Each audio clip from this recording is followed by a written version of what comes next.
Welcome back to MCP Connects. Today I would like you to meet my dear friend and musical brother, Ethan Anderson, lead singer of the Seattle-based band Massy Ferguson. Ethan shares a couple of his favorite music memories and talks about music as empowerment. Here we go.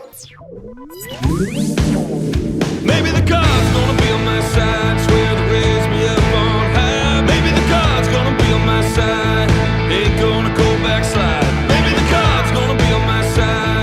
And joining us from Seattle, Washington, my musical brother, Ethan Anderson. E, how you doing? Man, I'm okay. I'm just enjoying the great outdoors from the comfort of my deck, which is not really the great outdoors. It's just kind of looking out at the great outdoors. But it is outdoor, and this is the first MCP Connects we've done outside, so way to break the mold. Nice work. Thanks, man. You know, I'm just trying to elevate the game a little bit. You're doing it. And I will also say this is the very deck that you have been doing evening performances on for the entire block. Is that correct? That's right. Some of the people love it. Some people, I don't think they do as much. But the point is I'm doing it, and a lot of people in my building are really excited about it. So I guess that's what matters the most. Well, man, I think there's something super cool about this, right? You are not a new musician. You're not new to this game. You have been playing and touring and writing and recording for nigh on 30 years, correct? It's been a while. Yeah, it's been a long while. And so I think it's cool that right now, during the midst of all of this craziness, maybe this craziness brought out it brought out something, right? Where now you're playing, you're sharing your music with people in your own building that didn't even necessarily know you were a musician. Yeah, you know, I think I've been hitting it hard as a musician for really probably the last 15 or 16 years, you know, including the time when you and I played together, and just playing and writing and touring and just going at this breakneck pace. But what this has been is a little bit of a breather, a little bit of, you know, you breathe in, you breathe out, you do a little bit of playing. It's not, you know, you don't have to worry so much about all the other parts of music. You just get to enjoy the sounds. And I think that's what I've really enjoyed about this, is just being at home and playing a little bit more. I'm a bass player by nature. I'm a singer, but I've been able to play a lot of guitar, which has been nice, and kind of get my chops up on that. And also just be at home and play for my family and my neighbors, which is there's something beautiful about that as well. Yeah, I love that. It's, you know, like you say, all the other aspects of music, right? When you're a musician, especially a DIY musician, you spend so much time not playing music. You know, you spend so much time promoting and emailing and following all those things. So has this given you the ability to really focus more on the creative side of music?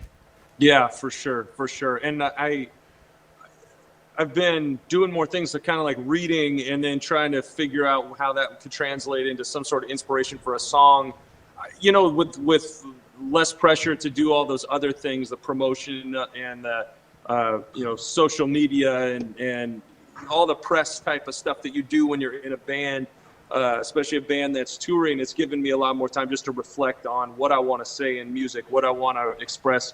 And I've been really excited about that, actually. Yeah, that makes total sense. So with all of your years in music, do you have one strong memory? Like, what's the strongest music memory you have? Do you have one? Well, I think, you know, man, I think going back to almost kind of like the bookends at the very beginning, you know, you and I played a show together back in 1994, and just getting on stage for the first time was a total rush, and kind of influenced my life in a really positive way. I'll never forget my first show. You and I played as a duo in front of a raucous crowd of like 11 people. And most recently, this tour I did in England last summer was the last tour I did, and you know, was gone for almost a month.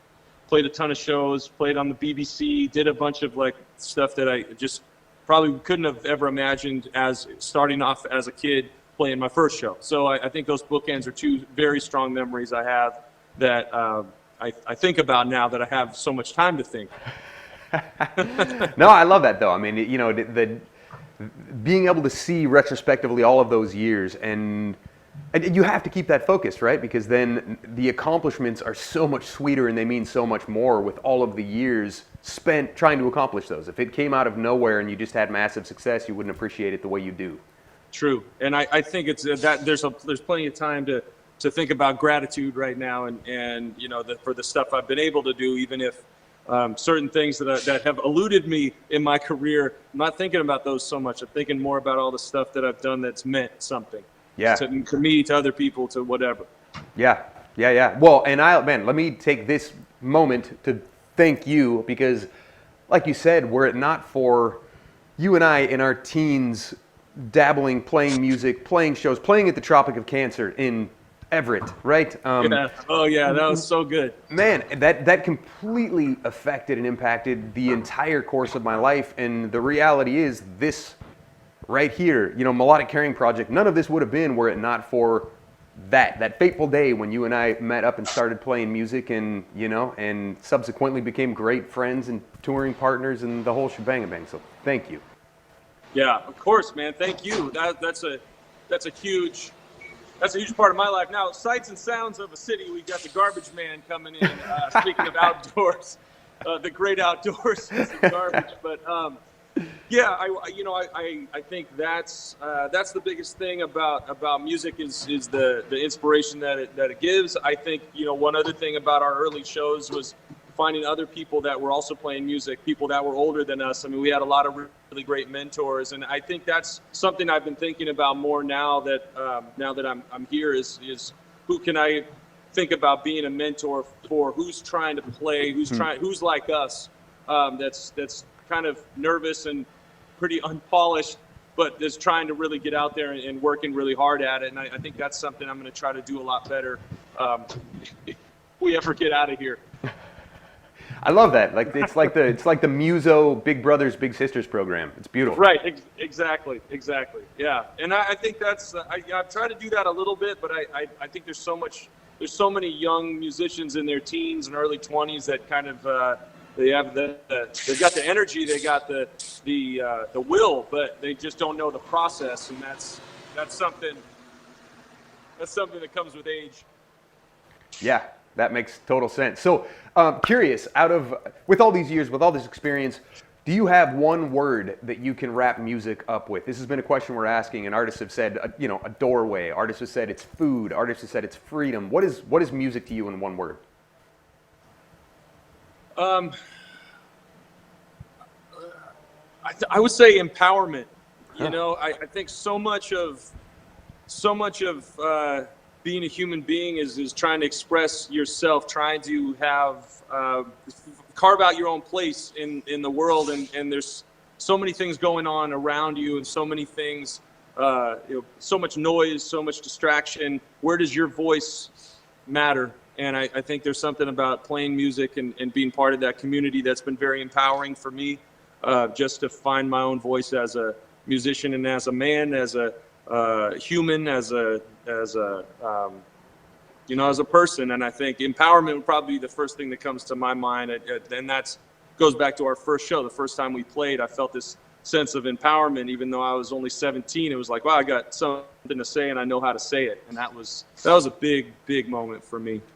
Yeah, I love that. I think that's good. What I've seen is what's happening is those single words seems to really relate right now to what people need as well. You know, freedom. People need freedom right now. You know, empowerment. People need empowerment right now when they feel like they're, powerless against what's happening. So thank you for that. Do you have a song you'd like to dedicate to any specific kids? Okay, well, we all know what's going on with COVID-19, and so I'd actually like to send this song out to DMC Harper University Medical Center in Detroit Medical Center, Charity Hospital in New Orleans. We really appreciate the work you guys are doing on the front lines, dealing with the virus and helping people in general. I want to send this one out to rock stars Jill, Emery, Brody, and Parker. This is one of my favorite songs. I wish I had written it.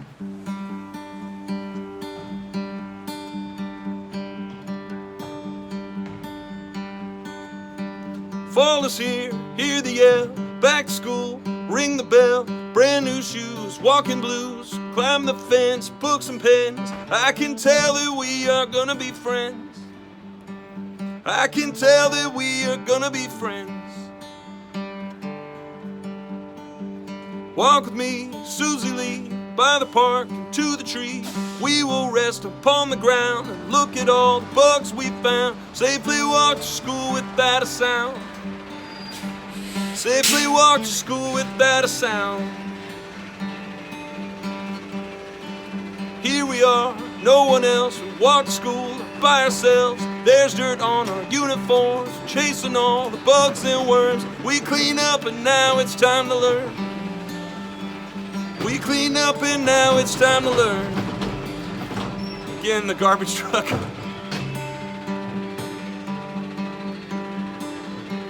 Nouns and letters, learn to spell. Nouns and books and show and tell. Playtime, we will throw the ball and we will walk down the hall. Safely mark our height against the wall.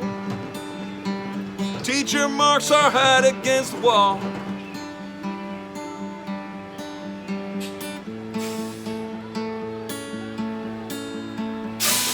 We don't notice any time pass. We don't notice anything. We sit side by side in every class. Teacher says that I sound funny, but she likes the way you sing. At night I dream when I'm in bed, when silly thoughts go through my head about the bugs and alphabets. When I wake tomorrow, I bet that you and I will walk together again. I can tell that we are gonna be friends. I can tell that we are gonna be friends. I can tell that we are gonna be friends. Yeah. Thank you, Ethan. Appreciate it, man. Any final words of wisdom? Any final message you want to send out to the folks that are watching out there? Well, I want to say thanks for you tuning in and supporting Melodic Caring Project. It's a beautiful thing, Levi, that you're doing, you and Stephanie, and bringing light into the world. And that's what we always said when we picked up guitars in the first place. It was like, let's try to bring some light into the world. Thank you for doing that. And pleasure being on the show. And let's do it again sometime real soon. Thank you all so much for joining us today. If you or someone you know is battling illness and needs support, you are not alone. Sign up today at melodiccaring.org. And a huge thank you to all of our healthcare providers and first responders working so hard during this COVID-19 crisis. We appreciate you. I'm Levi Ware. This is the Melodic Caring Project.